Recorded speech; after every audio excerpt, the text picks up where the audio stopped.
Donc, bonjour à tous. Bien, j'espère que tout le monde se porte bien en ce moment avec les épisodes qu'on traverse tous. Donc, on est là pour à peu près 1h20 avec vous. Il y a 3 parties dans ma présentation ce matin, avec un témoignage donc, sur la première et la dernière partie. Donc l'idée, c'est un petit peu de vous donner toutes les clés, ou quelques clés, parce que toutes, non, on ne verra pas tout ça ce matin, mais quelques clés pour comprendre entre les différents outils qui existent, entre voilà, les différentes techniques, méthodologies, d'y voir un peu plus clair, de se dire, bon, j'ai fait quelque chose, j'ai fait un bilan carbone, un premier truc, qu'est-ce que je peux faire de plus? Comment je peux aller un petit peu plus loin? Donc c'est l'idée de ma présentation de ce matin. Donc, sur la première partie, l'introduction, c'est de dire qu'on est tous concernés dans la filière agricole et agroalimentaire plus généralement. Donc, les rappels, je pense que la plupart d'entre vous connaissent déjà ça, mais la neutralité carbone, qui est issue initialement des accords de Paris, la COP21. L'idée, c'est d'avoir fixé des objectifs de réduction des émissions pour 2030 et 2050, avec un objectif en 2050 d'atteindre la neutralité carbone, c'est-à-dire autant d'émissions que d'absorption à l'échelle du territoire national. Ce volet-là se décline par secteur. Il y a des budgets qui ont été attribués, donc vous voyez à gauche avec les différentes couleurs. Le transport, l'agriculture, dont on va parler bien évidemment aujourd'hui, le bâtiment, l'industrie, l'énergie et les déchets, et également une partie de séquestration sur la partie forêt bleue. Si on sort un petit peu les chiffres en plus clair, qu'est-ce que ça donne? Le transport, en 2030, moins 30%, moins 100% en 2050, tout comme moins 100% sur le bâtiment et sur les énergies. Donc, c'est un objectif ambitieux et c'est la loi donc, climat qui est passée l'été dernier. C'est quelque chose de très concret. En ce qui concerne donc, le bâtiment, déjà moins 50% en 2030, l'industrie également, les déchets vont être concernés et l'agriculture. Donc, quelles que soient vos activités aujourd'hui, vous êtes forcément concernés par cette loi-là. Je rajouterai en plus, c'est qu'actuellement, tout ce qui va être les fonds verts, les banques vont financer et vont avoir l'obligation de financer des investissements qui garantissent, qui suivent cette trajectoire, ces accords de Paris. Donc, même les banques, dans le cadre de leurs investissements, vont aussi prendre part à faire avancer cette neutralité. Et ça donne quoi? Ça donne un certain nombre de données, c'est la petite image que j'ai mise en bas, mais je vais détailler cette partie des data dans ma présentation. Qu'est-ce que ça donne dans la filière qui nous concerne ce matin? L'objectif, il est de moins 69% pour la chaîne de valeur de l'alimentation française entre 2020 et 2050. Donc, c'est très précis. Pendant ma présentation, je vais décliner donc, avec la première partie sur l'aval, les distributeurs, les consommateurs, et la deuxième partie, comment ça va se décliner dans le secteur amont avec les agriculteurs et les coopératives.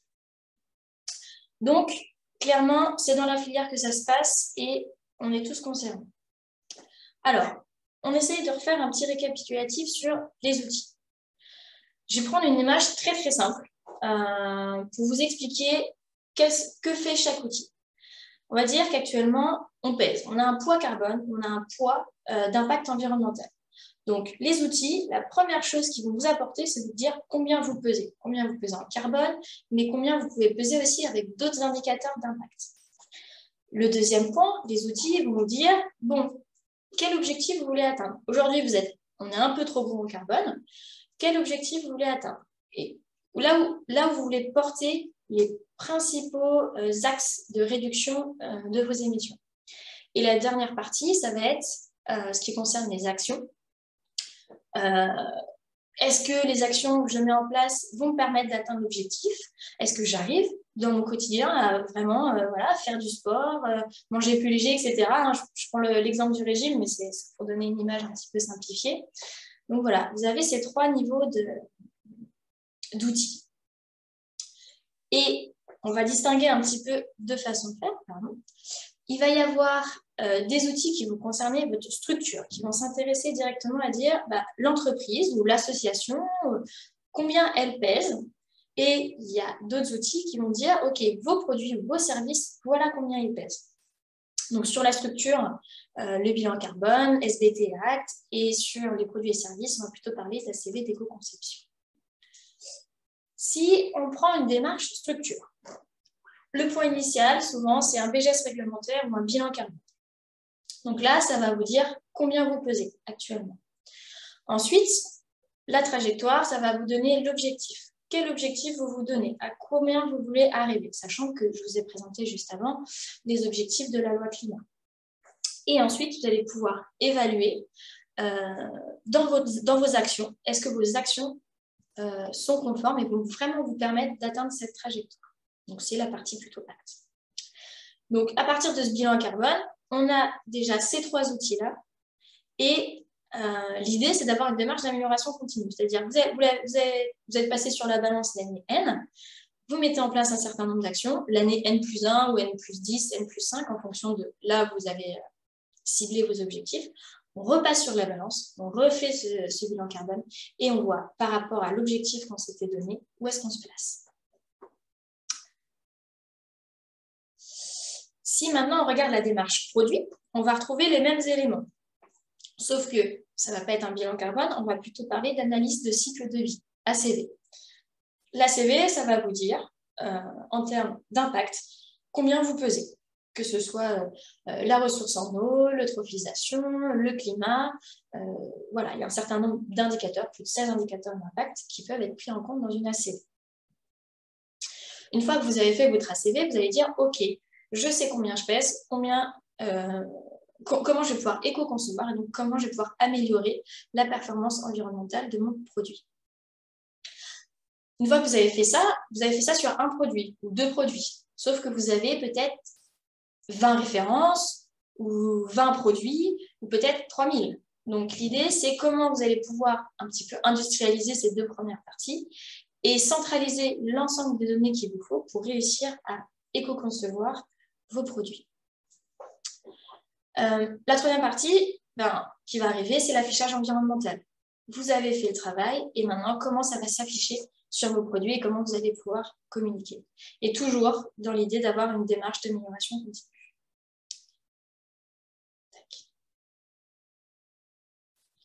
Alors, si je reprends la CV, pour être un petit peu plus précis, des fois c'est un petit peu moins simple. Donc la CV, c'est une méthode normée, internationale, qui va intégrer depuis l'extraction des matières premières jusqu'à la fin de vie de votre produit. C'est vraiment ça le principe de la CV. Quelle différence il y a avec un bilan carbone? Parce qu'il y a les deux en parallèle. Déjà, je voulais identifier, le premier truc, c'est que la CV, c'est une approche produit. Le bilan carbone, c'est pour l'entreprise. Donc, c'est différent. Vous avez déjà votre bilan carbone de l'entreprise et là, vous dites, tiens, je vais aller voir un produit de mon entreprise. La CV, c'est plus complet qu'un bilan carbone, qui a une approche partielle. La CV, c'est multi-étapes. Comme je dis, c'est vraiment l'entièreté du cycle de vie, depuis l'extraction jusqu'à la fin de vie de votre produit. C'est multi-critères.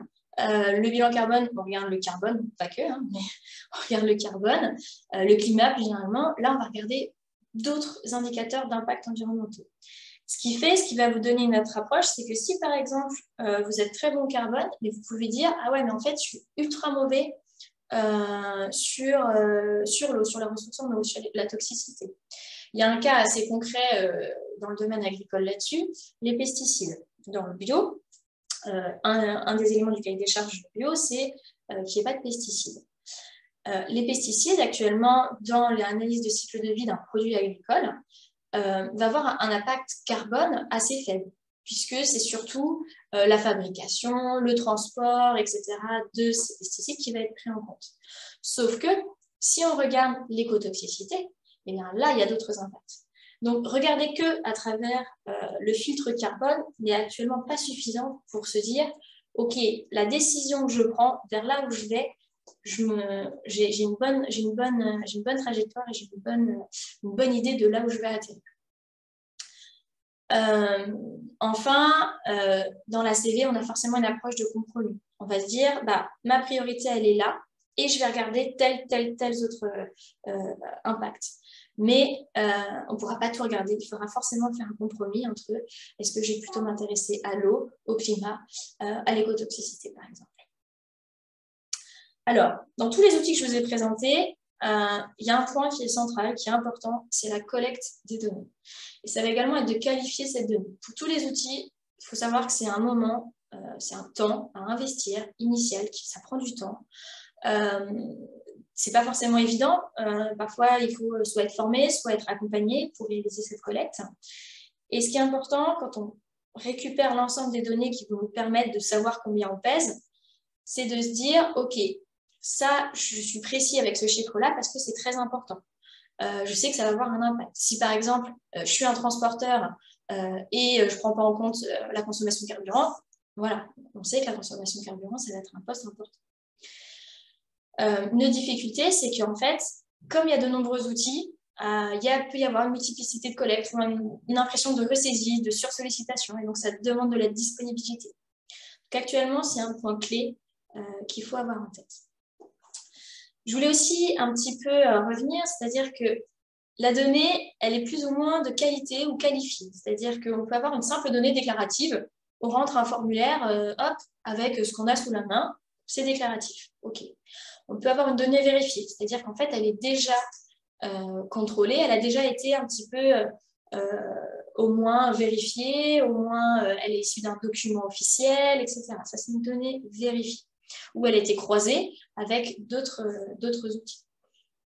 Et enfin, il y a un troisième niveau de données, de qualification de la donnée, c'est la donnée certifiée. C'est-à-dire que là, il y a eu un organisme certificateur qui atteste que les données sont bien collectées. Et je voudrais aussi identifier deux types de données, la donnée générique et la donnée spécifique. Quand vous allez réaliser ce travail,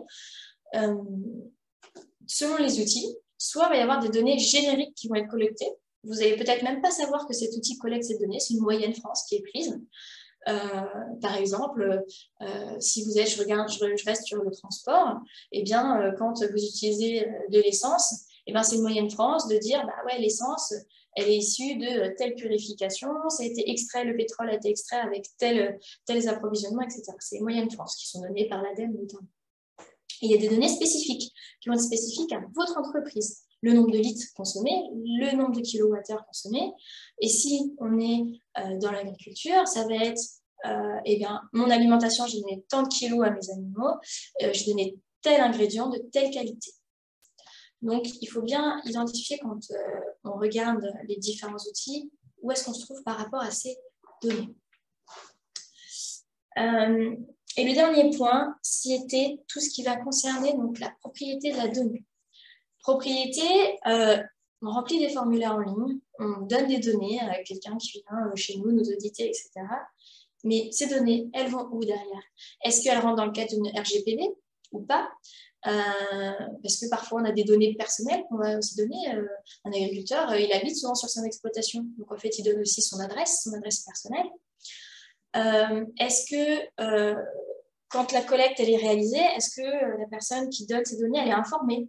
Est-ce qu'elle a visibilité de où est-ce qu'elles vont aller ces données, à quoi elles vont servir, qui va au final avoir accès à ces données? Et ça, c'est un élément clé, c'est-à-dire que selon comment votre donnée elle est qualifiée, selon à qui elle va être donnée, est-ce qu'il y a la même valorisation de cette donnée? Est-ce que quand elle est déclarée ou certifiée, votre donnée elle a la même valeur? Donc voilà, c'était un petit point d'éveil sur l'ensemble de ces outils. Donc, pour faire une petite synthèse, donc, vous êtes parti peut-être de l'idée d'un bilan carbone, mais au-delà de ce bilan carbone, il y a tout un processus à engager derrière, soit à l'échelle de votre structure de dire quelle trajectoire et comment je mets en place des actions, ou soit au sein de vos produits, de dire ok, je regarde avec le filtre carbone, mais aussi avec d'autres impacts, et j'améliore aussi mes produits. Donc, par rapport à la filière agroalimentaire, on va commencer à regarder un petit peu ce qui se passe à l'aval. Donc, par rapport à cette loi climat-résilience, il y a déjà deux points un petit peu que je souhaitais mettre en évidence ce matin. L'affichage environnemental et également le vrac. Le vrac, je ne m'étendrai pas parce que, voilà, il faut savoir que ça va arriver également. En ce qui concerne l'affichage environnemental, je vous présente ici l'EcoScore, qui est un des moyens d'avoir un affichage environnemental.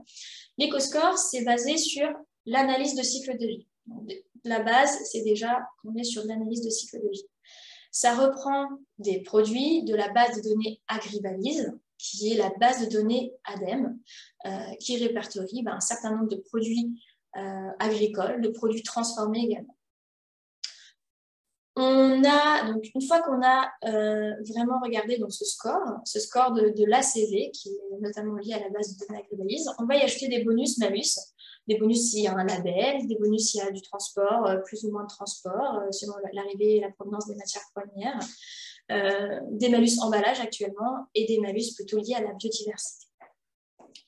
Donc, l'EcoScore, en fait, c'est un score unique qui va agréger à la fois de l'ACV qui est très précis et des bonus-malus qui peuvent prendre une part importante jusqu'à 20% en fait, du résultat sur votre EcoScore. Donc, quand on est distributeur ou transformateur, plutôt à l'aval, votre bilan carbone, il va vous dire aujourd'hui, vous pesez tant. Vous émettez 10 millions de tonnes de CO2 équivalent à telle année. C'est toujours sur une année. Et en plus de ça, votre bilan carbone va vous dire, va identifier un certain nombre de postes qui vont être les matières premières, les emballages, le fret. Si on regarde actuellement comment ça se répartit, c'est globalement entre 70 et 80% des émissions qui vont être portées par les matières premières. Environ 4% l'emballage. Et le fret, ça peut varier évidemment, mais ça peut représenter 2% du fret. Donc, déjà là, on se dit, OK, je vois, je sais combien je pèse, mais je sais aussi où sont mes postes clés et là où je vais devoir agir. Si on regarde la trajectoire, plutôt donc sur la partie aval, on va se comparer par rapport aux autres trajectoires, aux autres personnes, aux autres structures qui vont être dans le même domaine. Donc, c'est ce qu'on va appeler le secteur. Et nous, on va se placer au-dessus ou en dessous et on va définir notre trajectoire. L'objectif, c'est qu'en 2050, de toute façon, on arrive à l'objectif de la SBT, quel que soit le point d'où on part en 2010 ou en 2020. D'accord ? Si on regarde plus concrètement, qu'est-ce que ça donne dans les chiffres ?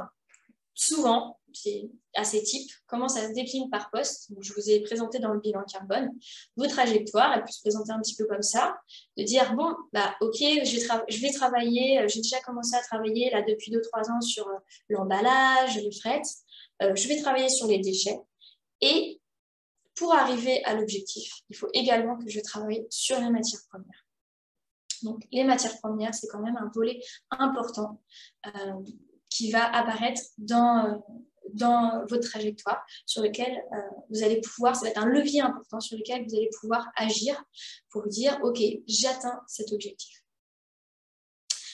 Donc, quand on comprend bien qu'est-ce que ça veut dire ça veut dire qu'il va y avoir une traçabilité entre les matières premières jusqu'à ce qui va arriver, à ce qui va s'afficher au final au consommateur. Donc, il y a des questions sur comment la donnée brute et les indicateurs d'impact se répercutent dans la chaîne de valeur. Entre d'abord mon produit agricole collecté et mon produit en cours de recettage et une fois qu'il est emballé, présenté dans mon rayon. C'est de plus en plus complexe quand on est multi-ingrédient. Quand on reste sur quelque chose d'assez simple, par exemple, un kilo de pommes de terre, bon, c'est assez simple. 1 kilo de pommes de terre en sachet, bon, ça reste simple. Par contre, dès qu'on va arriver à des produits transformés plus complexes, il va y avoir du multi-sourcing qui va varier dans le temps et en fonction des appels. Donc, actuellement, ce qui fait beaucoup parler, c'est la blockchain pour pouvoir tracer et suivre l'ensemble de ces données tout au long de la filière. Je vais laisser la parole à Patrice, qui va se présenter et qui va pouvoir un petit peu vous faire ses retours d'expérience et voir comment lui, il a perçu les choses. Je te donne la parole, Patrice. Oui, bonjour à toutes et à tous. Merci Marie-Charlotte. Oui, je vais vous faire part de l'expérience que j'ai, en particulier sur la grande distribution. de nombreuses années, j'ai travaillé pour la grande distribution et je travaille encore en tant que consultant pour, entre autres, des clients de la grande distribution. C'est un ressenti et c'est un retour d'expérience, hein. Je ne représente absolument pas le domaine du retail ici aujourd'hui. Par rapport à tout ce qu'a dit Charlotte, c'est assez intéressant parce que la grande distribution, en gros, une enseigne dans son activité, en gros, allume tous les voyants des différents postes impactants pour l'environnement, que ce soit bilan carbone ou produit en termes d'ACV. Est-ce que vous me voyez bien là? Apparemment, j'ai une image qui est coupée.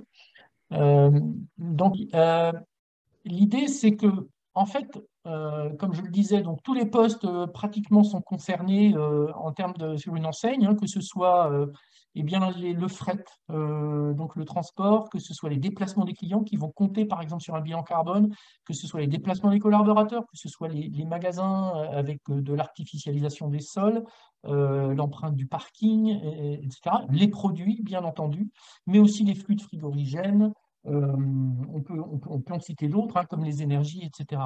Donc, en fait, c'est à la fois, de par l'activité, je vais en parler juste après, de par l'activité et par la structure d'un process d'achat et de vente de produits, ça couvre vraiment beaucoup de postes de gaz à effet de serre ou d'aspects d'analyse de cycle de vie. Déjà, euh, euh, un grand distributeur ou un retailer se trouve à la jonction, en fin de compte, entre des fournisseurs, des industriels, des producteurs et des produits alimentaires principalement, hein, c'est ce qui fait le cœur de la GSA, et puis donc à la jonction aussi avec le client, qui est un citoyen, qui est un consommateur, et en fait, il y a une forme de responsabilité qui doit être prise et qui doit être ressentie. Et d'ailleurs, les pouvoirs publics euh, chargent quand même les retailers, les grands distributeurs de sensibiliser leurs fournisseurs aux aspects environnementaux et donc dans la conception de leurs produits, de la façon de les livrer et de leur provenance, et informent, et doivent aussi informer dans l'esprit du législateur, informer les clients qui sont des citoyens de plus en plus sensibles à ces aspects-là, et donc, en donnant de l'information, en donnant des informations de traçabilité, alors avec des choses qui peuvent être difficilement compatibles quelquefois, puisque l'objectif, c'est quand même de réduire les emballages qui sont des vecteurs de vente et de communication, de réduire le plus possible les emballages, mais en donnant de plus en plus d'informations quelque part sur ces fameux emballages. Donc voilà, une place de la grande distribution vraiment au croisement des producteurs et fournisseurs industriels ou issus du monde agricole et agroalimentaire, et puis donc aussi une responsabilité envers les clients.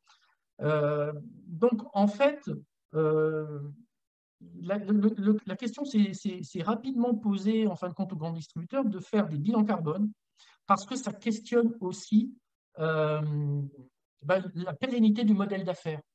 La pérennité du modèle d'affaires, c'est-à-dire qu'avec tous les défis environnementaux qui arrivent, comment un modèle d'affaires, mais c'est vrai pour d'autres entreprises, qu'elles soient industrielles ou alimentaires ou agricoles, ça pose la question de la pérennité vraiment d'activité. Donc c'est très important. Qui dit pérennité, il y a la notion de temps et donc de trajectoire, hein, comme l'évoquait Marie-Charlotte dans son propos juste avant.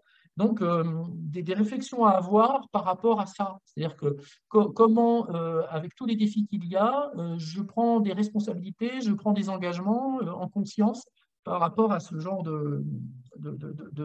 vraiment de risques et de défis.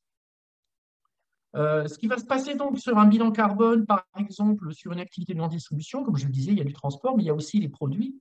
Il y a il y a du produit frais, il y a du produit ambiant, etc. Donc, il y a plein de choses à regarder.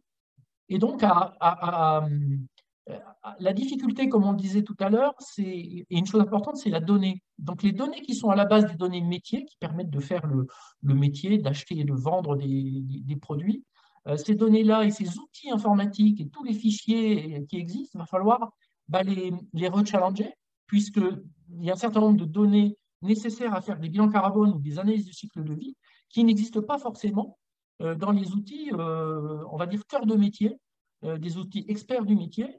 Et donc, on va devoir, on parlait de PLN tout à l'heure, hein, des outils qui vont gérer des spécifications, par exemple. Il va falloir les upgrader, comme on dit en bon français, pour pouvoir avoir des données qui vont permettre de faire ces analyses de cycle de vie ou ces bilans carbone.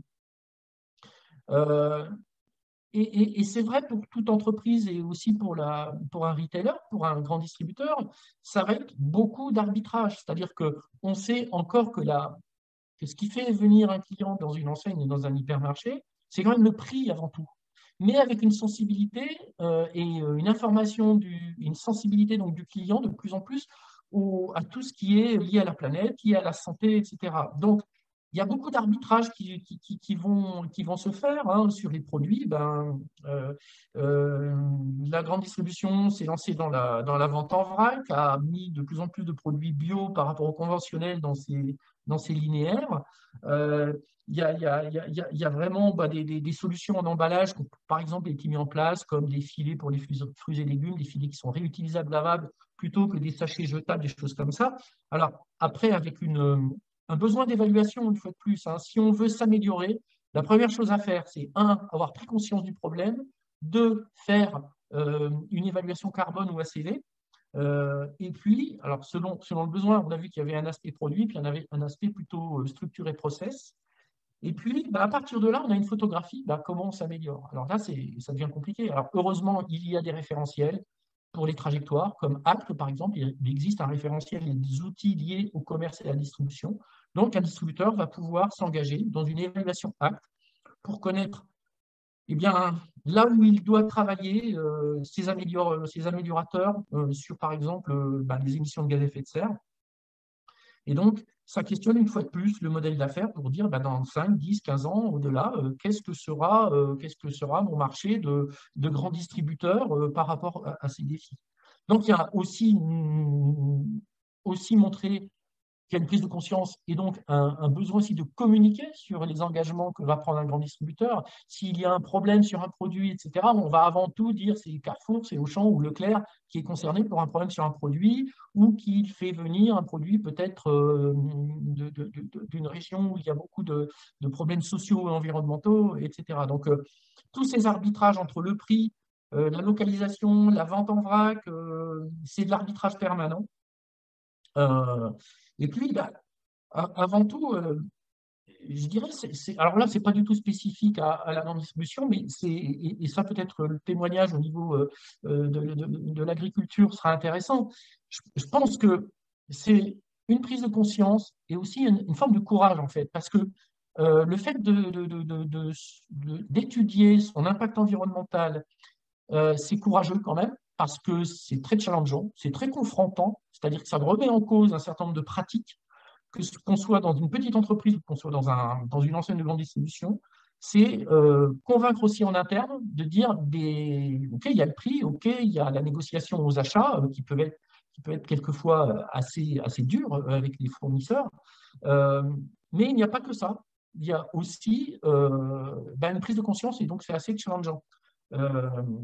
Donc, la difficulté, voilà, c'est de trouver des nouvelles solutions de vente. C'est peut-être renoncer. Alors aujourd'hui, renoncer à des produits, c'est pas évident parce que la population a besoin de se nourrir. On ne peut pas dire je vais arrêter des produits parce qu'il y a trop de viande dedans, etc. C'est pas entendable parce qu'il y a tout un environnement d'affaires, ça fait travailler des personnes, il y a des tas d'entreprises. Donc il faut essayer d'être raisonnable, mais néanmoins de se mettre en route sur tous des dispositifs et des responsabilités importantes. Voilà en gros le propos. Donc, l'expérience, c'est vraiment de mettre en place de l'information envers les clients, de la traçabilité, des choses comme ça, à réassurer. Beaucoup de clients, de citoyens entendent parler de plein de choses dans les médias sur le changement climatique, sur le danger de certains produits, mais ne savent pas forcément, dans leur acte d'achat au quotidien, qu'est-ce qu'ils doivent faire. Donc, il y a besoin de trouver de l'information, mais de la fournir de façon intelligible et compréhensible par tous, de la part des grands distributeurs pour dire, ben voilà, ce produit vient de telle région, voici pourquoi on le met en avant, voici pourquoi nous, dans nos critères, on les considère comme, entre guillemets, un peu plus verts que d'autres. Comment le grand distributeur va commencer à mettre des grilles d'évaluation de ses fournisseurs pour dire, ben voilà, on vous incite à avoir une production, des transports responsables. Et il y a tout un tas d'outils qui vont se greffer sur comment avoir un transport décarboné, hein. Il y a des référentiels comme Fred 21, comment je vais pouvoir mesurer ma trajectoire, comment je vais pouvoir améliorer mon bilan carbone, en plus soumis à bilan de gaz à effet de serre réglementaire, hein, pour les entités de plus de 500 personnes, mais qui ne vont pas forcément toujours assez loin pour pouvoir se positionner sur comment j'améliore demain euh, les impacts et comment je responsabilise encore plus le rôle d'être un distributeur aujourd'hui dans toutes les circonstances et toute la sensibilité des pouvoirs publics et des consommateurs par rapport à ça. Je ne sais pas où j'en suis par rapport au timing. Je n'ai pas regardé. Oui, c'est bon, il n'y a pas de souci, Patrice. Bien. Voilà, Rien de question, de toute façon. un propos assez rapide. Je ne sais pas si on répondait aux questions au fur et à mesure pour alimenter le débat. Oui, j'ai prévu un petit peu de temps, tout à fait, là tout de suite. D'accord. Donc, je pense que Louise a déjà soulevé quelques questions. Oui, tout à fait. J'ai quelques questions. Alors, je ne sais pas si je commence par plutôt Patrice ou plutôt Patrice. Par Patrice. Donc, j'ai une question de la part de Christophe Minard qui demande, alors attendez, je la retrouve, comment est-il possible de réduire l'impact des matières premières pour un transformateur car les matières premières sont le cœur même de la production? Je n'ai pas bien compris la question. Désolé. Comment est-il possible de réduire l'impact des matières premières pour un transformateur, car les matières premières sont le cœur même de la production? Ah, pour un transformateur. Oui. Oui, c'est une. Alors, si tu préfères, ça peut être Marie-Charlotte, hein, si tu te sens plus confortable sur. Alors, la matière première peut représenter une énorme part du process. Et effectivement, dans ce cas-là, tout dépend si la matière est due, enfin, l'impact de la matière est dû à sa provenance. Ça peut être une provenance lointaine, par exemple. Ça peut être dû à un processus très énergivore en termes de consommation d'énergie fossile, par exemple. Donc, peut-être adresser le système de l'énergie. Quand c'est la matière elle-même, ben, c'est ce que je disais, quelquefois, c'est très contraint.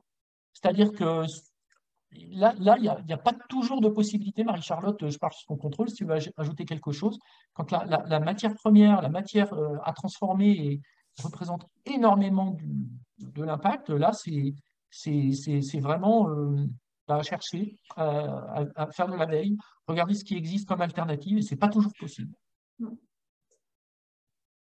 C'est ça. Travailler avec sa filière aussi, en fait, voir est-ce qu'on peut justement soit travailler sur ses appros, comme tu dis, ce qui n'est pas toujours possible, ou soit vraiment rentrer dans une démarche RSE avec ses parties prenantes et de faire avancer les personnes chez qui on s'approvisionne pour essayer de travailler sur les matières premières. C'est là où c'est important actuellement de dire on raisonne en filière depuis l'amont jusqu'à l'aval, en effet. Il y avait une autre question. Qu'est-ce qu'un industriel a à gagner à court terme dans la décarbonation de son organisation?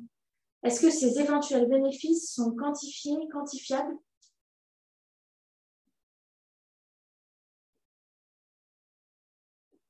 Alors, je pense qu'il y a deux choses. C'est préparer l'avenir. Hein, alors, à court terme, c'est vrai, quelquefois, ça peut être problématique parce que ça peut être des coûts à mettre en œuvre pour investir dans de la décarbonation. Parce que ça veut dire peut-être aller chercher des matières premières, par exemple, entre guillemets, moins impactantes. Et ça peut être des surcoûts. Ça peut être effectivement des arbitrages compliqués. Après, je pense il y a un contexte aussi réglementaire législatif qui, à un moment donné, peut rattraper aussi et inciter, plus qu'inciter, obliger à faire un certain nombre de choses. Je pense que On parlait de la stratégie nationale bas carbone, qui est en fait une déclinaison de la COP 21 au niveau d'un pays comme la France.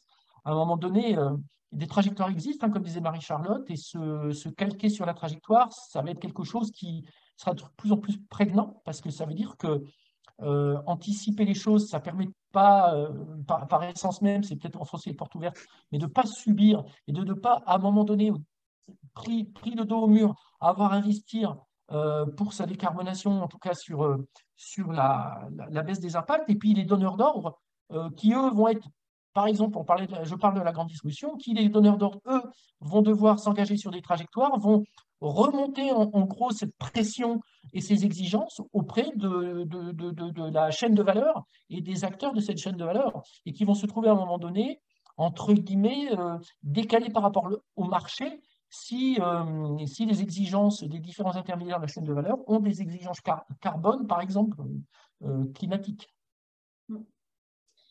Il y a deux choses, c'est-à-dire qu'à court terme, vous avez un investissement, mais c'est quelque chose que vous amortissez, c'est une machine ou quelque chose qui se garde pendant 10 ans. Sauf que 10 ans, on sera déjà au-delà de 2030.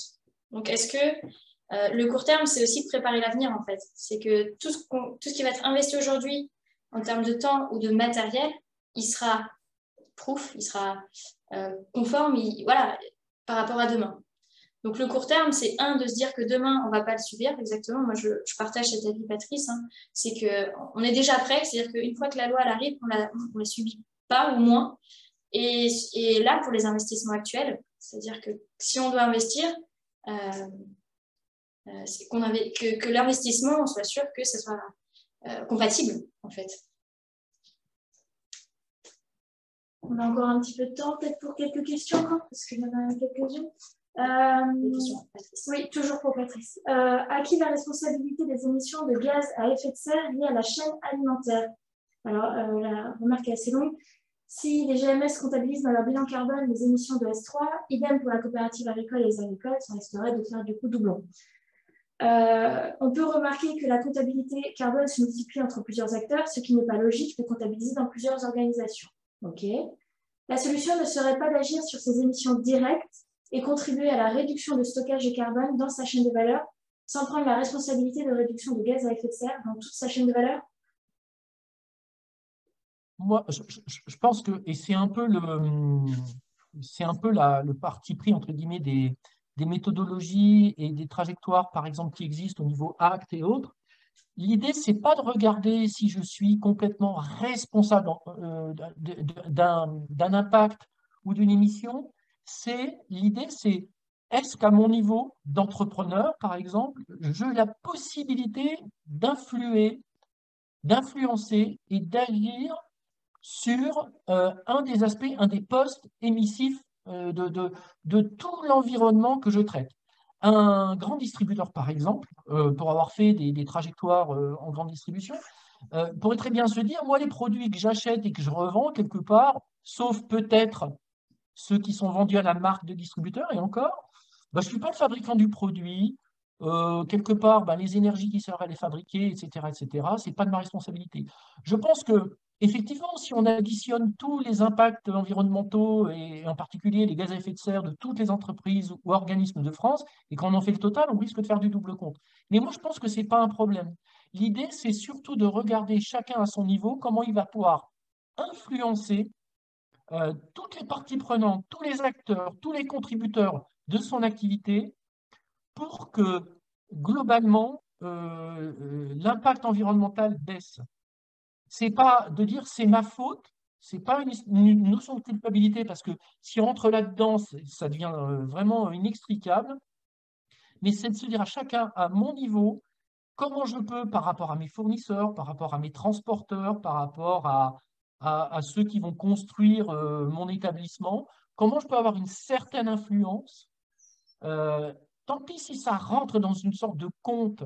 L'idée, c'est de regarder à périmètre défini, comment, dans ce périmètre défini, mon impact, alors ce n'est pas forcément que mon impact, mais l'impact que mon activité représente, comment je vais pouvoir la diminuer. C'est comme ça qu'il faut lire les choses de mon point de vue, parce qu'effectivement, ça rentre dans des sortes de double, triple comptes qui sont inextricables. C'est plus une histoire d'influence pour pouvoir baisser au global, sur un pays comme la France, qui a des engagements COP, comment baisser, par exemple, l'impact sur le climat? Peut-être encore une question. Ouais, alors une remarque pour revenir à ce que tu disais tout à l'heure par Nicolas Servin. Si je comprends bien, ça peut donner un avantage concurrentiel si et seulement si la réglementation vient permettre une pression sur la baisse des impacts. Ce serait donc une sorte de pari sur des réglementations futures plus exigeantes par rapport à ta remarque de tout à l'heure sur quel est l'intérêt de faire une décarbonation. Oui, alors si j'ai bien compris la question et si j'y réponds correctement, euh, communiquer, que ce soit en interne d'ailleurs, hein, pour fédérer les équipes d'une entreprise, pour dire l'entreprise va travailler en avance de phase un peu avec ce qui peut se profiler plus tard par un caractère législatif réglementaire, va travailler à son impact gaz à effet de serre sur le climat, sans attendre que les réglementations nous l'imposent. Je pense que ça peut être un bon vecteur de communication et de valorisation de l'entreprise, tant en interne au niveau de ses salariés, mais que éventuellement ses actionnaires, les banques, lors de demandes d'investissement, et aussi dans la communication institutionnelle, quand on est un groupe, une marque et une enseigne connue. Effectivement, le client va pouvoir connaître plutôt le nom de l'enseigne que réellement, dans certains cas, le nom du produit qui est vendu. Et si l'effort est fait d'anticiper un certain nombre de réglementations, ça peut donner un avantage et qui est toujours bon à prendre. Il faut pas négliger cet aspect communication dans ces notions-là. Si je peux me permettre un complément, il y a aussi un volet recrutement. Alors, ça dépend de l'activité. Là, j'ai pas forcément. Actuellement, il y a certains secteurs qui ont du mal, ou certaines entreprises qui peuvent avoir du mal à recruter. Les jeunes sont vraiment en quête de sens et de valeur dans leurs entreprises, là où ils veulent aller. Donc, à court terme, des problèmes de recrutement, c'est des choses aussi qui peuvent être importantes de donner à ces salariés, de dire bah, on avance aussi là-dessus, voilà ce qu'on fait, voilà là où on en est. Est-ce qu'on avance Ouais, on posera les autres questions par la suite. Merci Patrice. Donc bon là, je reprenais juste les slides d'avant, mais je pense que les échanges ont été très...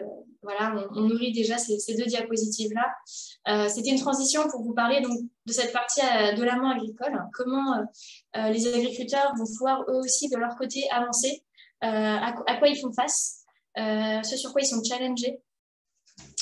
Donc sur l'amont agricole, on a aussi dans la loi climat résilience un objectif. Alors là, c'est un objectif, celui que je présente, qui est lié aux réductions des émissions de engrais azotés, avec le déclenchement d'une taxe annoncée à partir de 2024. Donc, on est là aussi dans du concret. Alors là, c'est une petite diapositive un petit peu pour piquer un petit peu ces... En fonction de ce qu'on voit, de ce qui se passe, on entend souvent parler des agriculteurs comme « ah oui, ils polluent, il y a des pesticides, nanana, et sur le climat, etc. » Ce qu'il faut voir aussi, c'est que c'est les premiers qui voient leur métier transformé en raison du changement climatique. Quand il y a aussi des plus grosses intempéries, qui perdent 50-70% de leur récolte, il y a des orages qui n'existaient pas avant parce que c'est des pluviométries décennales qui normalement, ou centennales qui normalement arrivent très rarement et que maintenant on arrive sur des pluviométries de l'ordre de la décennale. Clairement, ça change l'activité. Ça change l'activité, ça change le prix des assurances. Enfin voilà, il y a beaucoup de choses. Les approvisionnements, les vignobles, on voit beaucoup de vignobles aussi qui s'intéressent et qui voient le changement climatique directement dans leur activité.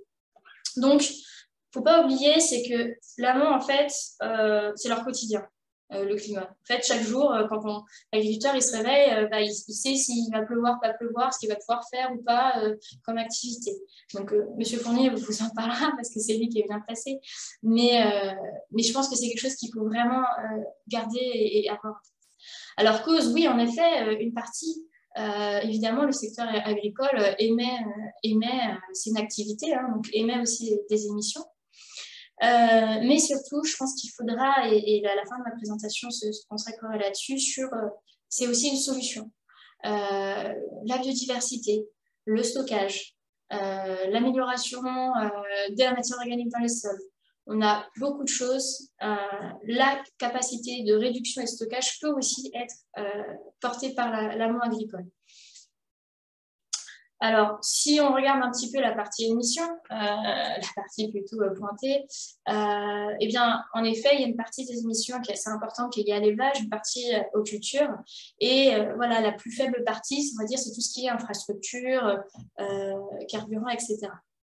Donc, on a les émissions sont souvent portées par deux molécules, le méthane et le protoxyde d'azote, qui sont souvent mis en avant, en tout cas sur les exploitations. Si on réussit tous, si les réductions prévues sont réalisées, l'agriculture, les autres auront réduit un petit peu plus tôt, deviendrait donc le poste d'émission le plus important en 2050. Mais c'est aussi celui qui peut stocker. Alors, sur les émissions des produits agricoles, donc je vous parlais de la base de données Agrivalise tout à l'heure. Là, je vous parle donc, des émissions à l'échelle du produit. Là, on était sur le secteur. Là, on se centre sur le produit. Donc, la base de données Agrivalise, qui est publiée par l'ADEME, sort un certain nombre d'éléments. Je reprends le cas, donc là, c'est des épinards à la crème, qui contient du lait dedans. Si on regarde donc, le facteur d'émission en kilogrammes de CO2 équivalent par kilogramme de lait, on est à 1,18. Mais ça va de 0,93 à 1,52. Donc, ça, c'est les informations que vous trouvez dans Agrivalise. Et on a toute une gamme de valeurs entre, qui va dépendre de la pratique, selon si c'est du bio, du conventionnel, donc là je vous présente que ça, selon quel aliment va être donné également aux bêtes, mais également qui va changer selon le territoire. Est-ce qu'on est en territoire de montagne? Est-ce qu'on est en plaine? Quelle va être la typologie de sol? Donc, un produit agricole, selon comment il est produit et où est-ce qu'il est produit, et à quelle année on se place, ne va pas avoir le même facteur d'émission. Donc, la base de données Agrivalise donne les premiers éléments, mais il faut bien voir que c'est une gamme et que selon les pratiques, chacun a ses facteurs d'émission. Donc, un certain nombre d'outils qui existent pour pouvoir évaluer donc, les émissions de ces produits agricoles. Les instituts techniques ont travaillé beaucoup à produire un certain nombre de ces outils, tels que JIP, le CAP2ER pour les plus connus. C'est des outils qui vont être très performants dans la filière concernée. JIP pour le porc, CAP2ER pour le bovin, mais qui, à l'initiale, mais qui s'est élargi dans plein d'autres domaines. Et qui propose différents niveaux en fonction de là où on en est dans nos réflexions. Par contre, actuellement, il y a certaines filières qui ne sont pas couvertes par ces outils-là. Donc, je sais qu'il y a un certain nombre d'outils qui sont en cours de développement, donc qui devraient arriver dans les années qui arrivent. Il y a un certain nombre de leviers d'action aussi qui sont proposés, qui sont vraiment ciblés dans ces outils. Mais c'est un raisonnement à l'atelier. Quand on est un polyculteur, polyéleveur, on peut aussi avoir envie de regarder sa structure et de dire je ne regarde pas que mon élevage porcin, je regarde l'ensemble de mes ateliers. Il y a d'autres outils qui vont permettre de regarder donc, ces pratiques et quels vont être les facteurs d'émission de ces produits, mais également de l'exploitation. Quel est l'impact global de l'exploitation? Ce qui est important de regarder dans ces outils, donc il y a différents types d'outils, il y en a des plutôt simples, qui ne va nécessiter même pas 5 minutes à remplir les données, et d'autres qui vont du coup demander 1 à 2 jours à être remplis. Donc type P3 Perfagro, ou qui va être le plus long en collecte, et Cool Farm Tool qui va plutôt être rapide et donner un résultat approximatif, au moins sensible, très rapidement. Certains outils ne sont pas forcément disponibles. Maintenant, ils sont tous disponibles en français, mais voilà, pendant un moment, il y avait Cool Farm Tool qui était encore en anglais. Ce qui est intéressant de voir, c'est est-ce que ces outils regardent que le carbone? Est-ce qu'ils sont multi-impact? Est-ce qu'ils intègrent la biodiversité ou non? Sur quelle méthodologie, du coup, ils sortent les résultats?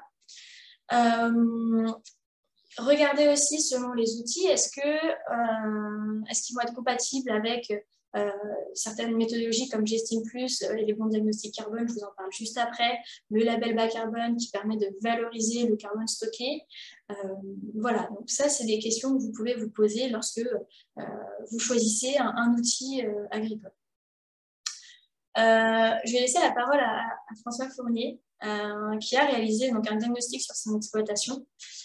Et je vais vous présenter en même temps donc, la vidéo qu'il a fait de son exploitation. Bonjour à tous, est-ce que vous m'entendez? Oui, très bien, Oui, ça fonctionne okay. bien.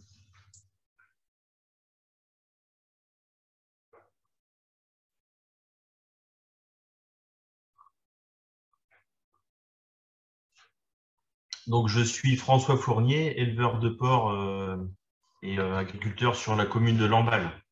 Donc, là, vous avez à l'image une vidéo qu'on avait faite pour la présentation de notre exploitation il y a 2 ans pour un autre événement. Donc, nous sommes 2 associés voilà, sur une exploitation de 235 truies qui produisent à peu près 6000 porcs par an. C'est une exploitation moyenne sur un élevage de porcs en Bretagne. Il y a 105 hectares de culture et une unité de méthanisation qu'on a installée il y a 2 ans, que vous voyez à l'image ici. Donc l'idée, c'est d'utiliser les effluents de l'élevage pour les mettre en fermentation anaérobie, produire du biogaz. Et le biogaz va faire tourner un moteur qui est couplé à une génératrice pour produire de l'électricité qu'on revend à EDF, donc sur le réseau Enedis. Le moteur se trouve dans le caisson que vous voyez là.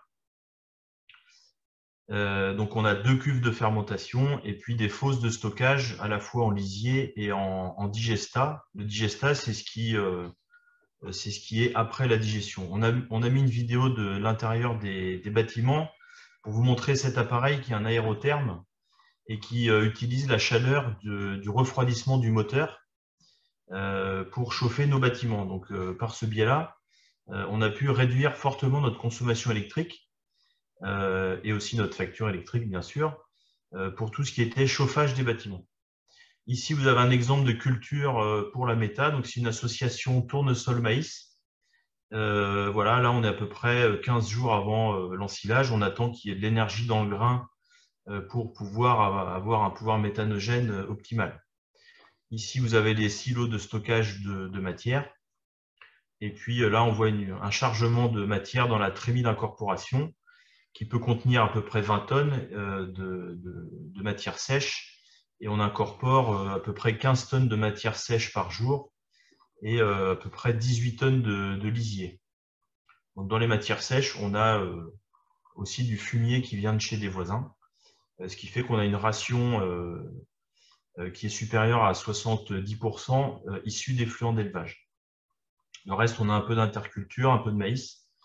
On travaille aussi avec des voisins qui font du cidre, donc on a le marc de pommes. Et puis, on réceptionne aussi des légumes d'industrie qui sont déclassés. Voilà, des choses comme ça, un peu d'opportunité. Alors, par rapport au bilan carbone, donc moi, en tant que citoyen, d'abord, évidemment, on est sensible à tout ce qui est réchauffement climatique, aussi en tant qu'agriculteur, puisque comme ça a été dit, les premiers impactés des changements climatiques, c'est nous dans notre métier de cultivateur. Donc, j'ai contacté au deuxième il y a maintenant 4 ans pour pouvoir faire un bilan carbone et ça se complétait avec le projet de la méta. C'est-à-dire que dans mon idée, je voulais faire un bilan avant-après. Donc, on a eu un intérêt commun à travailler avec O2M puisque O2M cherchait à développer son outil FarmTerix pour faire une analyse complète de l'exploitation et pas seulement une analyse par atelier. Donc, on s'est rencontrés plusieurs fois. Ce qui a été dit sur la collecte des données est très important. Alors, ça prend du temps puisqu'il faut aller chercher toutes les données, nous, par exemple, de culture, à savoir les dates des chômages, les dates de fertilisation, les dates de récolte. Alors, tout ne se fait pas forcément à la même date, donc c'est beaucoup de traçabilité qu'on fait déjà, nous, en agriculture, mais il faut à chaque fois aller chercher cette donnée. Donc il y a eu du travail d'échange sur la partie culture et aussi sur la partie élevage, puisqu'il faut qu'on puisse donner, par exemple, nous on travaille avec une dizaine d'aliments différents qui dépendent du stade physiologique de l'animal, que ce soit la truie en gestation, la truie en lactation, le porcelet. Donc pour ces 10 aliments-là, il faut les formules de ces 10 aliments-là. Donc c'est pas un problème, on les a, mais c'est du temps à passer à collecter ces données-là. Ensuite, il faut pouvoir justifier de la consommation journalière de tous les porcs. Donc, il y a vraiment un très gros travail de collecte de données. Mais si on veut un résultat qui soit fiable et qui soit vraiment représentatif de notre travail, il faut en passer par là. Voilà, donc le premier bilan carbone qui a été fait avant Meta nous a fait un état des lieux, sans savoir si c'était bien ou mal. Voilà, c'était une première étape. Et puis, on a pu faire le bilan carbone après 1 an de fonctionnement de la méta, donc sur toute l'exploitation, hein, élevage, culture et puis la méthanisation. Donc, on a pu observer des évolutions, donc notamment sur la partie porc, on a pu baisser d'environ 4% notre impact carbone par kilo de porc produit. Et ça, c'est une notion que je n'avais pas moi au début, mais c'est une notion qui est importante, c'est-à-dire qu'on va raisonner carbone par unité de production. Parce que le but pour nous, on sait qu'on consomme du carbone en élevage et en agriculture. Si on veut arrêter d'en consommer, il faut arrêter de notre métier. Ce n'est pas le but. Il faut bien diminuer la part de carbone qu'on va sortir par unité, que ce soit par tonne de blé, que ce soit par kilo de porc ou par litre de lait, comme on a vu tout à l'heure. Donc, par des évolutions qu'on a pu faire au niveau de l'élevage, essentiellement la baisse de l'indice de consommation, on a pu diminuer notre impact carbone. Donc ça, c'est le premier point. C'est aussi, nous, des objectifs qu'on a en termes économiques, c'est baisser nos charges pour avoir les mêmes produits en sortie. Donc là, il y a vraiment un double effet. Donc quand je voyais tout à l'heure qu'en 2030, l'objectif, c'est de baisser d'environ 20% la part de carbone dans l'agriculture, voilà, on sait déjà que nous, chez nous, notre gain d'indice a permis de gagner 4-5%. Donc on va pouvoir quantifier ça et puis peut-être avant même 2030 pouvoir atteindre cet objectif-là chez nous de moins 20% sur la partie élevage. Voilà, ça c'est le premier point. L'autre point, c'est que la méta nous permet de ne pas stocker du lisier longtemps. C'est-à-dire que le lisier frais est plus méthanogène que du lisier qui est stocké plus longtemps. Donc nous, on a tout intérêt à le passer rapidement dans le process de la méta.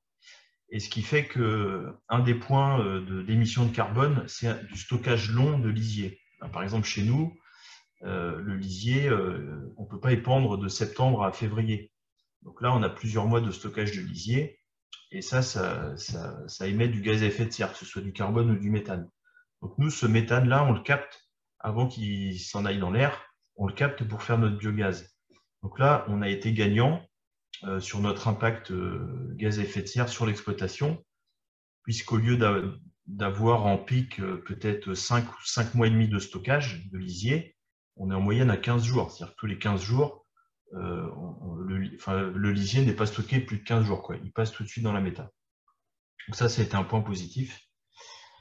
Voilà. Après, à côté de ça, la méta, donc le digesta, nous devient un fertilisant et nous a permis d'arrêter d'acheter de l'engrais chimique, de l'ammonitrate.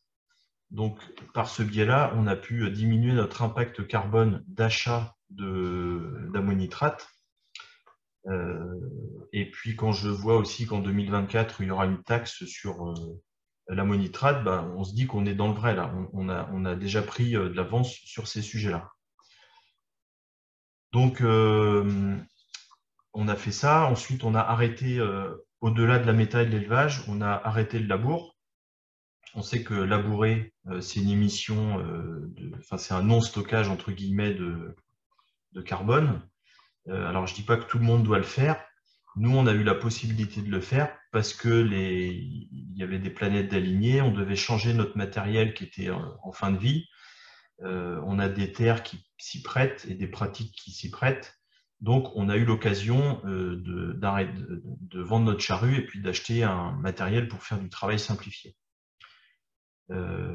Voilà. Donc ça aussi, ça nous permet de moins émettre de carbone. On a aussi une baisse de consommation du carburant, même si c'est une petite proportion dans le graphique qu'on a vu tout à l'heure. C'est toujours ça de prix. On a effectivement aussi planté des arbres. Donc on a planté 750 arbres autour de certaines parcelles. Ça représente à peu près 1 km de haies. On était déjà à peu près 6,5-7 km de haies. Maintenant, on est à 1 km de plus. Tous ces points-là sont pris dans l'outil FarmTerix, qui vraiment fait la synthèse de tout ce qui est fait sur l'exploitation. Donc voilà, c'est des choses où on a de la visibilité, c'est-à-dire qu'on sait à peu près, on sait les choses qu'il faut faire pour diminuer notre impact carbone. Maintenant, quand on les fait et qu'on les mesure, eh ben, ça nous permet de savoir concrètement ce qu'on a pu faire, déjà pour nous, dans un deuxième temps pour pouvoir communiquer dessus. Et puis, ça nous permet aussi de voir, de donner des priorités dans les choses à faire. C'est-à-dire qu'après, avec mon associé, on va discuter dans des... Il faut toujours raisonner aussi la contrainte faisabilité dans le temps et puis faisabilité économique. Mais ça va nous permettre de donner des priorités aux chantiers qu'on va pouvoir mettre en œuvre sur du court terme et sur du moyen-long terme. Par exemple, sur le court terme, on sait qu'une baisse d'indice de consommation, c'est déjà, économiquement, c'est intéressant pour nous tout de suite, et aussi, il y aura un intérêt sur le bilan carbone tout de suite.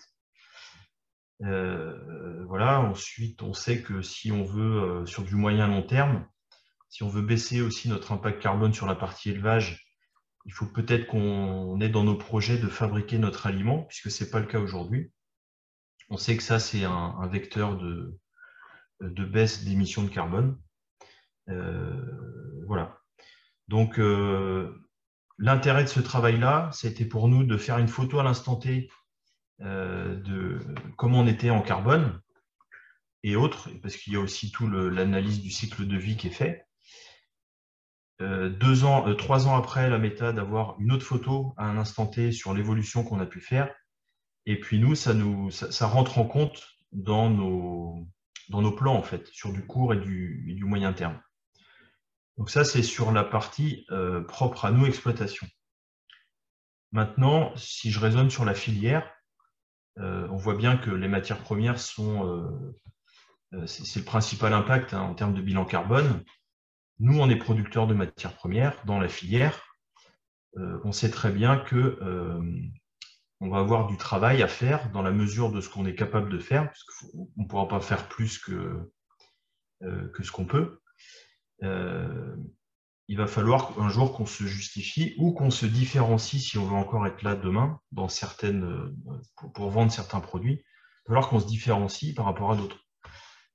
Donc, quand je parlais tout à l'heure de communiquer, l'idée est aussi de pouvoir, dans une filière construite, lever des données dans un réseau d'élevage qui participe à une filière, et puis savoir si cette filière,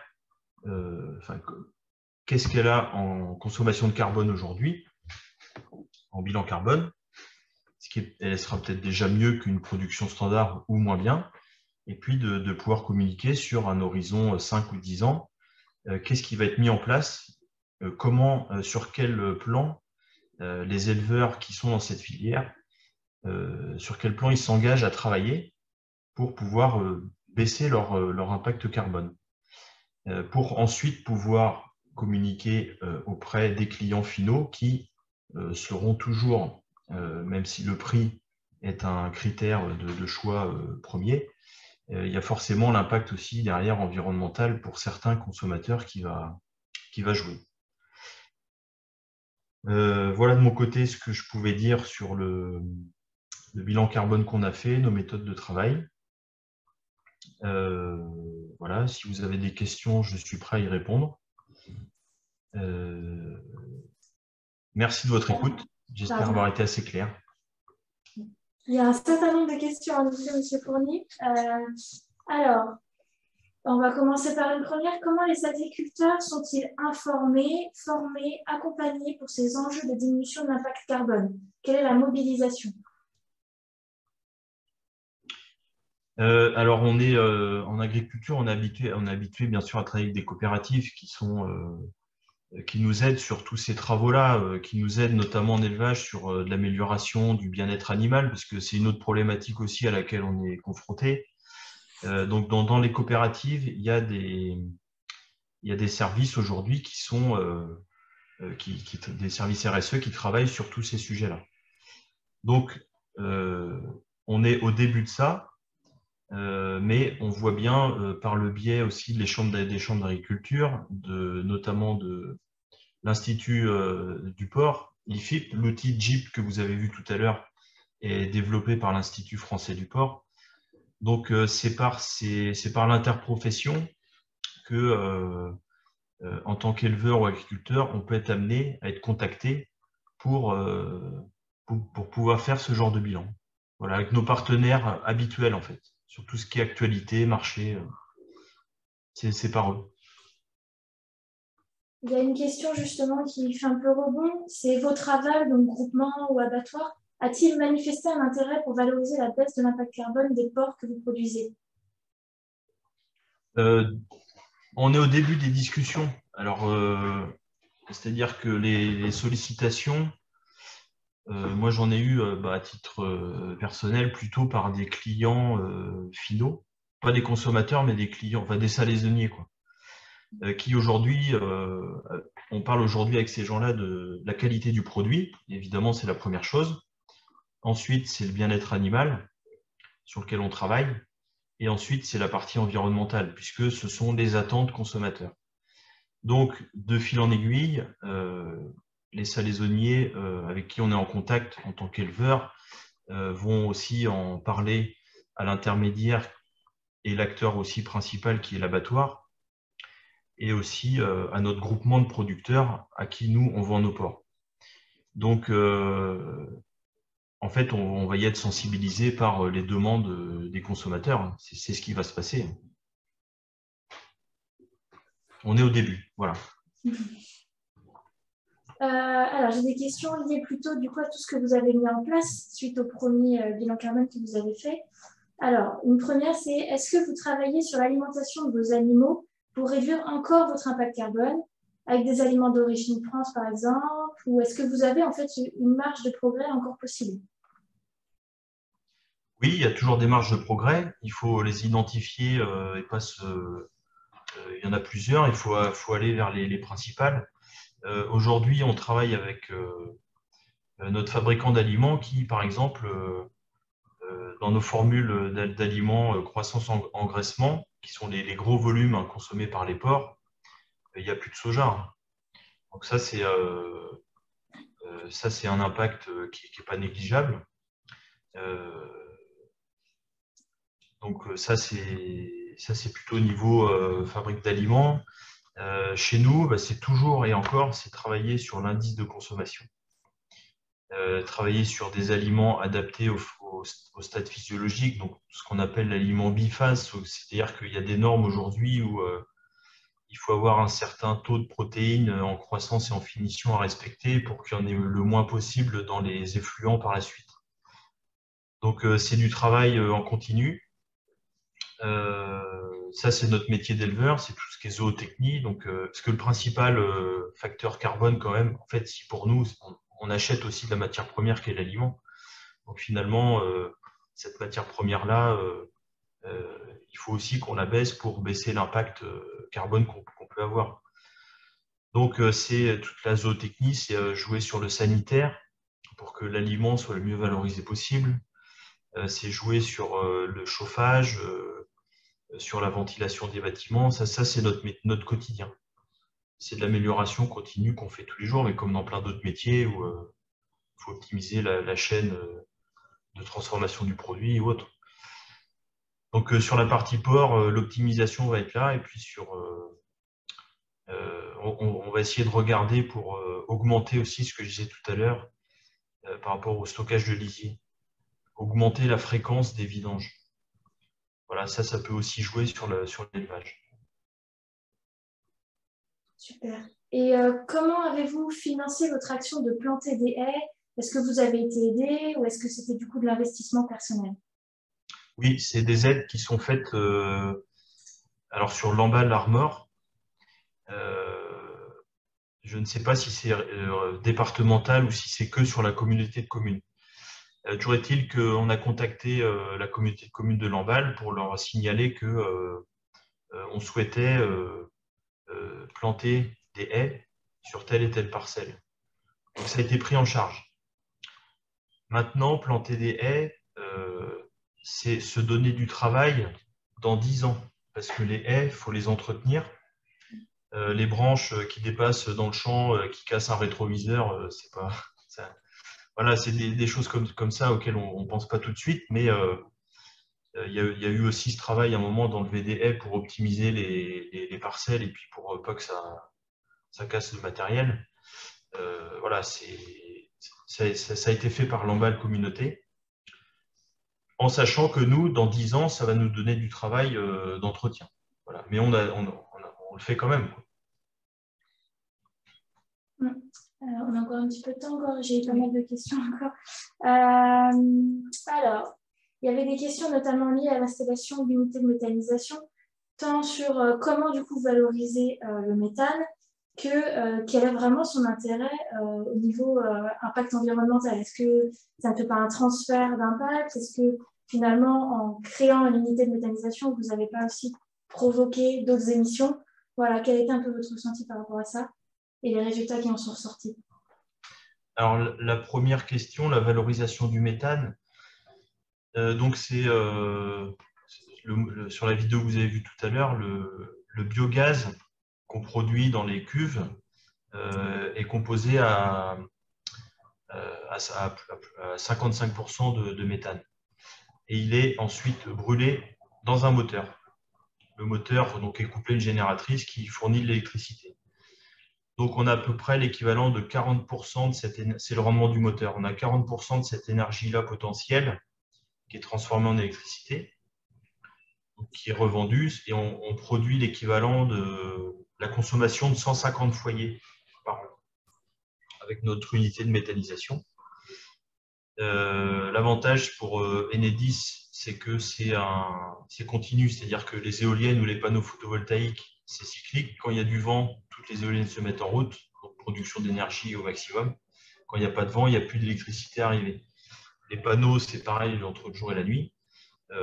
L'avantage qu'il y a sur un moteur de cogénération, c'est que c'est la même puissance 24 heures sur 24. Donc, il y a 40% de l'énergie potentielle qui est transformée en électricité et 60% qui est transformée en chaleur, en fait, en calories. Donc, c'est là où nous, on utilise toute cette chaleur pour chauffer nos bâtiments.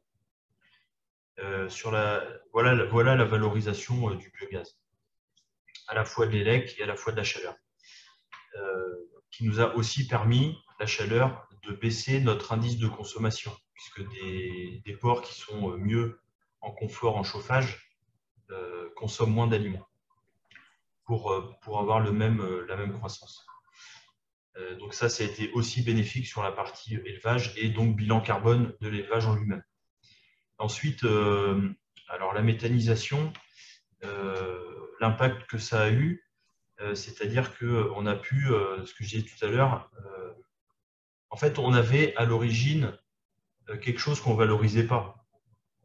Le lisier qu'on avait, on le valorisait sur les cultures par la fertilisation, mais on avait une matière première, en fait, on avait du méthane qui partait dans l'air, qu'on ne valorisait pas. Donc, la méta a déjà eu pour premier principe de valoriser une matière première qui était présente sur le site et qu'on n'exploitait pas, on exploitait peu. Ça, c'est le premier point. Le deuxième point, c'est que voilà, ça nous permet aujourd'hui d'arrêter d'acheter de l'engrais chimique. Alors, avec les coûts que ça représente, donc il y a un intérêt économique, mais il y a aussi un intérêt donc sur le bilan carbone, puisque la fabrication d'un engrais azoté est assez vorace en termes de bilan carbone. Voilà l'avantage qu'on a eu, nous, avec le recul qu'on a, 2 ans et demi de production. Alors, je vais faire une question qui va faire comme ça transfert avec les autres questions pour Marie-Charlotte. Pourquoi ne pas avoir utilisé finalement l'outil JIP de l'IFIP? Parce que JIP, il a été développé après notre première rencontre avec O2M. Je m'y suis pas, en fait, je ne l'ai pas essayé. Donc, je ne sais pas s'il est bien. Il est bien, c'est sûr. Je ne sais pas s'il est facile à faire. Si ça, tout à l'heure, j'entendais que des outils qui prennent 5 minutes à remplir, moi, j'y crois pas. Il faut quand même avoir quelque chose. Faut rentrer de la donnée pour avoir des données fiables, donc des résultats fiables. Donc, je pense que JIP fonctionne. Je ne l'ai pas utilisé, je ne peux pas dire. J'étais parti donc avec O2M dès le début, donc je suis resté là-dessus. Et puis l'intérêt que je voyais, moi, c'était l'analyse globale. JIP est intéressant si on veut, je pense, on veut faire l'analyse précise de son élevage. Merci. Je redonne la parole à Marie-Charlotte. Merci beaucoup.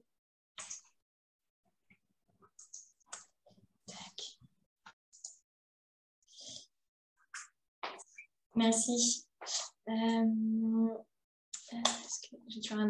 Alors, je vais revenir sur 2-3 petits points que je voulais rajouter spécifiques au secteur agricole par rapport à, vous allez voir, en lien aussi à ce qui vient d'être dit. Actuellement, il y a, dans le cadre du plan France Relance, il y a actuellement des subventions pour réaliser des diagnostics carbone. Donc ça s'appelle les bons diagnostics carbone. C'est pour les agriculteurs installés depuis moins de 5 ans. Voilà, donc la carte que vous voyez, c'est les porteurs de projets à qui vous pouvez vous adresser hein, pour réaliser ces bons diagnostics carbone. Dans les bons diag, il y a la première partie, ça va être vraiment l'évaluation. Alors, c'est que carbone. Hein. Et il y aura une partie aussi des leviers d'action. Et il peut y avoir aussi, dans le cadre des bons diagnostics, une analyse des sols.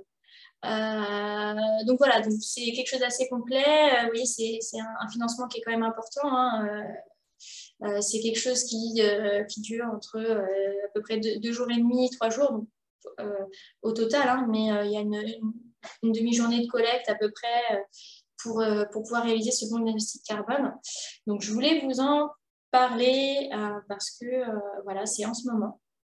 Je pense que c'est important que vous ayez cette information-là. On a parlé un petit peu de stockage. Alors, vous parliez des Monsieur Fournier. Donc, dans le cadre de la SNBC, on a vu que pour atteindre la neutralité, il faut augmenter aussi le stockage, donc le puits, ce qui est aussi appelé secteur des terres. Donc, d'ici 2050, il faudra arriver à 81 millions de tonnes de CO2 équivalent. Il y a rien avec ça. Je vais vous présenter un exemple comment on stocke hein, sur une exploitation agricole. Là, j'explique en verger. En verger, il va y avoir du stockage qui va être dans le sol. Il va y avoir également du stockage qui va être lié dans la biomasse des arbres du verger. Si on enherbe, en fait, on va augmenter cet effet de stockage dans les sols. Et également, il va y avoir du stockage au niveau des haies. Ça c'est un autre projet, c'est le projet Carbocage hein, qui a permis d'évaluer ce stockage. Donc voilà, quand on a sur son terrain, si on implante des haies, si on fait de l'enherbement entre ces rangs de vignes, voilà, ou si on introduit des arbres, là c'est le cas des arbres fruitiers, mais ça va être la même chose avec des parcours en agroforesterie, etc. On va générer du stockage supplémentaire. Et c'est grâce à ce stockage qu'on va pouvoir compenser les émissions qu'on n'aura pas vraiment pu réduire, parce que même si on y travaille, on réduit. C'est le premier pas, c'est de réduire. En 2050, l'idée, ce sera aussi d'avoir augmenté ces stockages.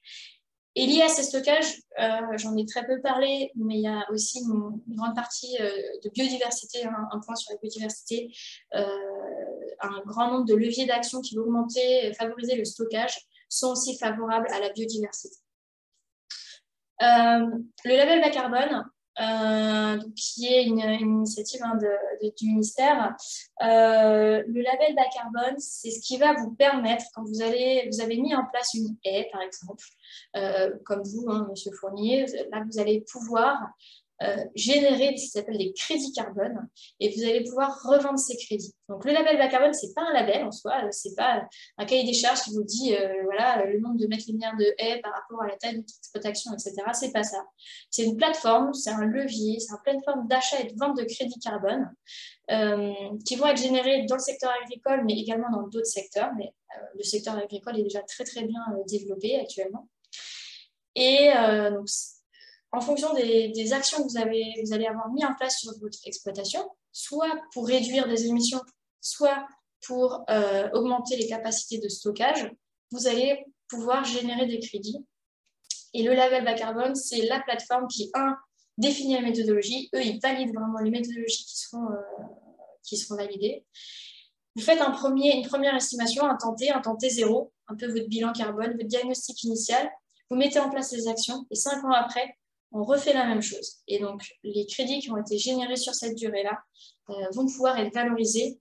Pour vous donner un ordre d'idée, hein, c'est pas forcément, ça varie d'un projet à un autre, mais on peut dire qu'actuellement, c'est à peu près 30 € par hectare pour une tonne de CO2. Voilà, pour vous dire un petit peu.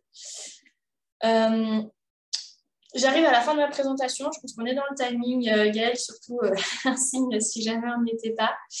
Et puis, on aura un petit temps de questions. S'il y avait 3 choses à retenir en fait, de la présentation, des témoignages, on a parlé filière.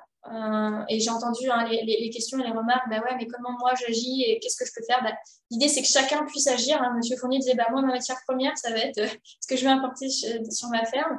Les matières premières pour un transformateur ou un grand distributeur, voilà.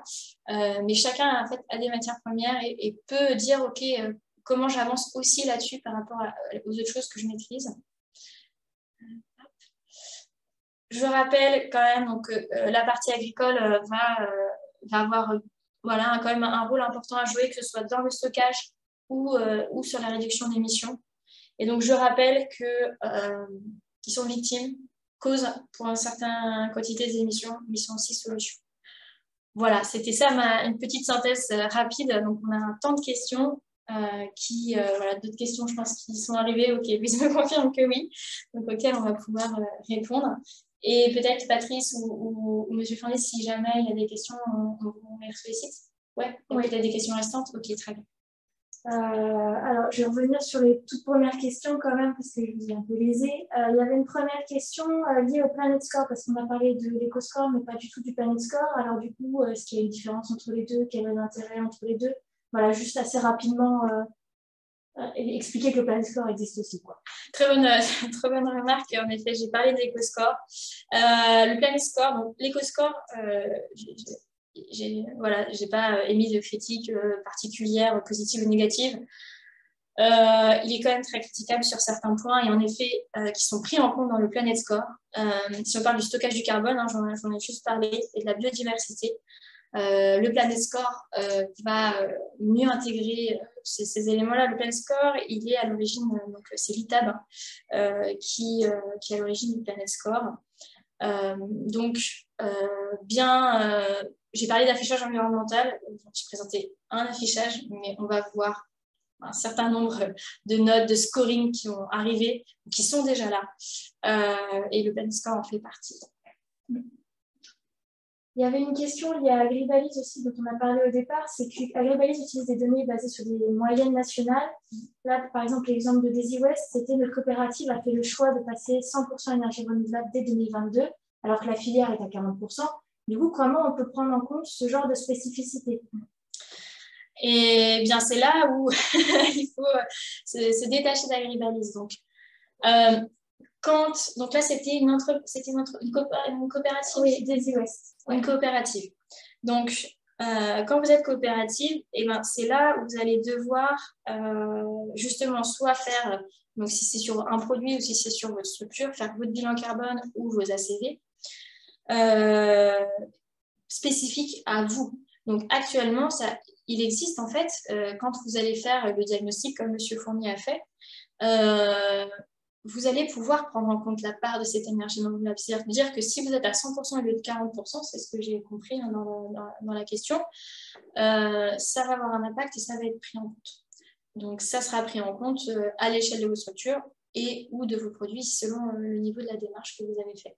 Donc en fait, il faut aller plus loin, c'est-à-dire qu'il faut se détacher de l'agribalise et aller vers les outils qui vont avoir plus de finesse, qui vont avoir un périmètre et des capacités à être modifiées plus spécifiques. Par exemple, vous allez pouvoir travailler, surtout si vous êtes une coopérative, travailler avec justement vos agriculteurs adhérents.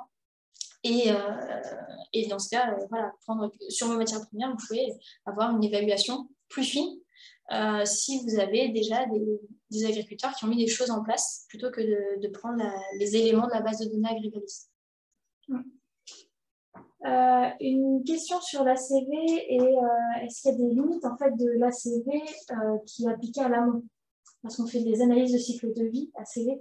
Voilà, est-ce qu'il y a des limites? Quelles sont ces limites? Alors, tout à fait, l'ACV, c'est pas voilà, comme toute méthode, elle a des limites. L'ACV, notamment, ne prend pas en compte la biodiversité. Il n'y a pas un indicateur propre, spécifique à la biodiversité. On ne voit pas apparaître le bien-être animal dans la biodiversité. L'ACV, on va dire, pourquoi c'est une méthodologie qui ressort actuellement, c'est que, ça prend en compte de l'extraction de matières premières jusqu'à la fin de vie. Ça prend en compte la fin de vie. Donc ça, c'est important. 2, c'est que c'est international et que ça a été normé.